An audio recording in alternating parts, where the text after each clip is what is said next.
As we indicated, President Biden will deliver a farewell address to the nation tonight as he wraps up the last few days of his presidency before President-elect Donald Trump's inauguration. It will be the final time we hear from the president in the Oval Office.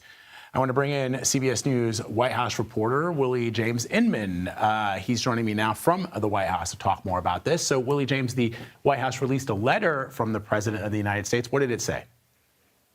Hey there, Vlad. Well, this letter that the president released to the American public serves as a preview of sorts for the president's remarks behind the Resolute desk in the Oval Office tonight. And one of those statements, or parts of that letter, I should say, that stuck out to me, I want to bring it up for our viewers on the screen there. The president says in this letter, "I ran for president because I believed that the soul of America was at stake.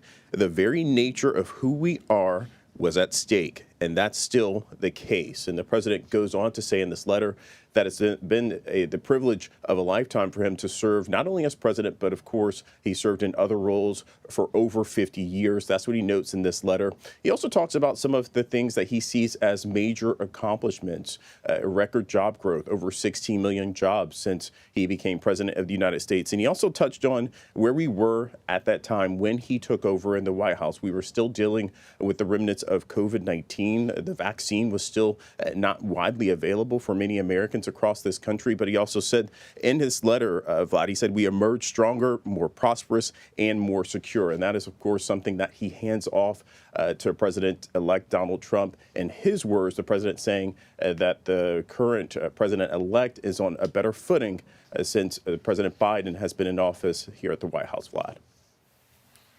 Yeah. All right. Willie James Inman for us. Thank you very much. Appreciate it. And as a reminder, we're going to bring you the president's farewell address live tonight right here on CBS News 24/7 at 8 Eastern, 5 Pacific.